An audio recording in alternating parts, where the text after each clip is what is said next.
করলা ভাজি খেয়েছি, করলা রান্না করে খেয়েছি, করলার সিদ্ধ ভর্তা খেয়েছি, কিন্তু ভাই এরকম কাঁচা করলা দিয়ে ভাত খাইনি আর কখনো।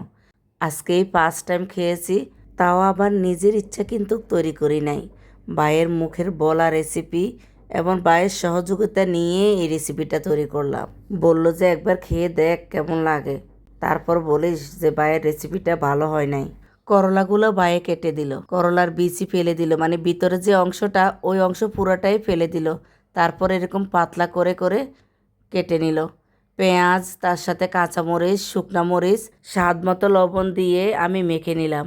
তারপর বেশ খানিক সরিষার তেল দিয়ে দিলাম, দিয়ে এখন করলার সাথে মিক্স করে নিচ্ছি। এরকমভাবেই কিন্তু মিক্স করে নিতে হবে। এর থেকে বেশি কষলালে কিন্তু পানি বের হবে এবং করলার যে তিতাটা ও তিতাটাও বেরিয়ে আসবে। তো এর থেকে বেশি শক্তি দিয়ে কষলাতে যাবেন না। তো এই যে রেডি করা হয়ে গেল আমার ভাইয়ের দেওয়া রেসিপিতে করলার ভর্তা তৈরি করা।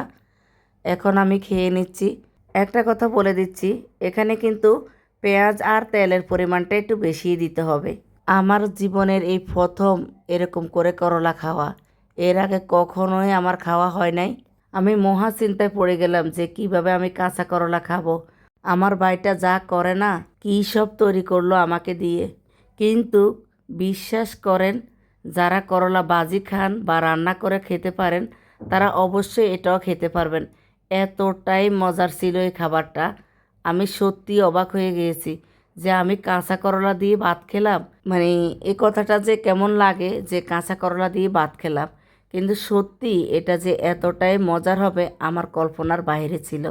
আপনারা কে কে খেয়ে থাকেন এভাবে অবশ্যই কমেন্টে জানাবেন। আর যদি না খেয়ে থাকেন, করলা ভাজি ভর্তা পছন্দ করেন, তাহলে একবার ট্রাই করে দেখবেন। ধন্যবাদ সবাইকে। আসসালামু আলাইকুম।